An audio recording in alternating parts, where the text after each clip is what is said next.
Si t'as pas eu le temps de suivre toute la saga Air Canada contre ses agents de bord, ce recap est pour toi.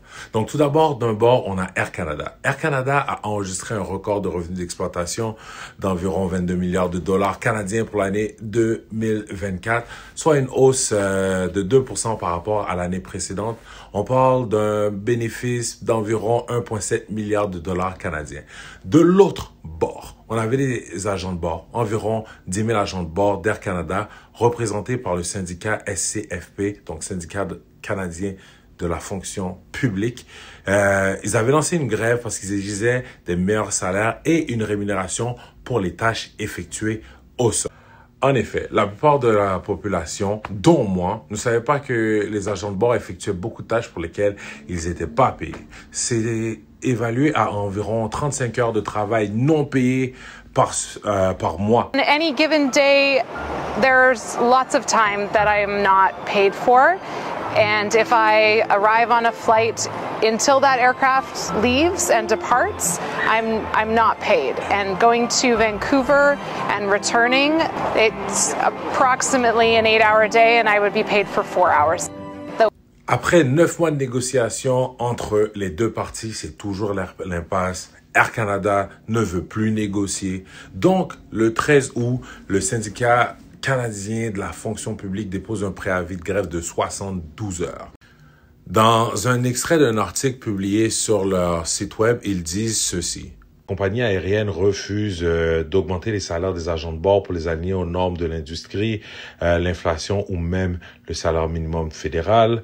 Il disait que le salaire des agents de bord en début de carrière, ça a augmenté que de 3 $ depuis 3 $ de l'heure depuis les années 2000, alors que l'inflation a augmenté de 69% au cours de la même période. Il disait aussi que comme l'offre qu'ils offraient permettait même pas de compenser les pertes du pouvoir d'achat qu'ils ont subi au cours des contrats précédents, puis que Air Canada, en fait, négociaient pas de bonne foi, qu'ils attendaient que le gouvernement fédéral vienne les sauver. Donc, les agents de bord sont vraiment passés en mode éducation pour éduquer et tenter de rallier la population à leur cause. Sur des réseaux sociaux, des agents de bord montrent leur T4 qui montrent qu'ils ont fait 34 000 $ pour l'année après avoir travaillé à temps plein. Des gens commencent aussi à pointer des inégalités comme celle-ci que vous voyez sur l'image entre la rémunération du CEO et celle d'un agent de bord moyen. D'autres personnes font des calculs sur comment les agents de bord se font voler au minimum 10 à 11 000 par année. Québec solidaire publie ceci sur leurs comptes réseaux sociaux qui montrent au final que le CEO d'Air Canada gagne 460 fois le salaire d'entrée d'un agent de bord. Certains parlent de sexisme car les pilotes, majoritairement des hommes, ont eu en octobre 2024 un nouvel accord collectif qui leur donnait une augmentation cumulative d'environ 42% sur 4 ans, alors que les agents de bord, majoritairement des femmes, ont eu une offre beaucoup moins généreuse. Certains experts, eux, pointent plutôt du doigt le syndicat. Ils disent que le contrat de travail des agents de bord d'une durée de 10 ans était beaucoup trop long, ce qui fait que les salaires n'ont pas pu être réajustés rapidement, ni suivre les tendances du marché. La grève arrive à grands pas. On parle de 500 vols annulés au minimum, plus de 100 000 passagers touchés. Ça sort dans tous les journaux.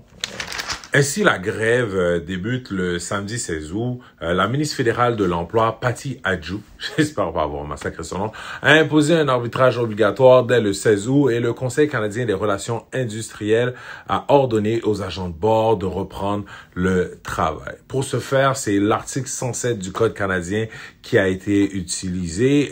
Cet article dit ceci. Le ministre peut prendre les mesures qu'il estime de nature à favoriser la bonne entente dans le monde du travail et susciter les conditions favorables au règlement des désaccords ou différends qui surgissent à ces fins. Il peut déférer au Conseil toute question ou lui ordonner de prendre les mesures qu'il juge nécessaires. L'utilisation de l'article 107 est très controversée. On pouvait déjà lire dans le National Magazine pourquoi. Le National Magazine, c'est un magazine publié par l'Association du barreau canadien qui se concentre principalement sur les affaires juridiques au Canada. C'est une source importante d'informations sur les sujets juridiques pertinents pour les avocats canadiens. Okay. So, c'est controversé. Les syndicats, ils voient pas ça vraiment de bon œil, cet article, puisqu'ils enlèvent leur plus gros moyen de pression sans débat, seulement selon le feeling du ministre. Donc, pour eux, l'employeur n'a pas de raison de négocier de bonne foi. Sur ce tweet, on peut voir que, tu sais, quelqu'un pointe du fait que le gouvernement a imposé l'arbitration rapidement quand c'est Air Canada, l'employeur, qui l'a demandé. Mais quand c'est syndicat, dans le cas de Canada Post, qui le demande, le gouvernement fait rien, impose pas d'arbitration. Certaines personnes aussi soulèvent le fait qu'ils ne veulent pas voir le Conseil canadien des relations industrielles s'en mêler car il y a un gros conflit d'intérêts. Ils disent que Maryse Tremblay, qui préside le Conseil, était l'avocate principale chez Air Canada. Donc, gros conflit d'intérêts, ils veulent rien savoir de l'arbitrage. Alors, malgré cette décision, les leaders du syndicat ont choisi de continuer à faire la grève, qualifiant l'ordre de retour au travail d'inconstitutionnel et déclarant même être prêts à aller en prison plutôt que céder. On a d'autres syndicats qui se joignent à eux et les soutiennent. Ils voient vraiment cet article, l'utilisation de cet article-là comme une boîte de Pandore qu'il faut arrêter car ça peut leur poser des problèmes existentiels et leur enlever un de leurs plus gros moyens de pression qui est la grève à chaque fois que le ministre le décide. À cause de tout ça, rapidement, Air Canada perd le débat public. C'est David contre Goliath. La plupart des Canadiens supportent les agents de bord et veulent les voir se faire payer parce que 35 heures de travail gratis, ils considèrent que c'est beaucoup trop.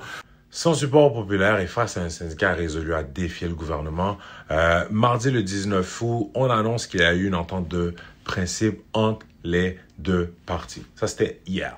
Aujourd'hui, mercredi le 20 août, il y a des articles qui sortent. Ces articles nous donnent un peu le pouls des deux bords. QP representative has told CBC News that unpaid work is over. That was part of a statement that was issued following the news of a tentative deal being reached. Did Air Canada change its position on that? What can you tell us about what was agreed to there? Ground pay is settled. Our flight attendants will be compensated for their time on the ground.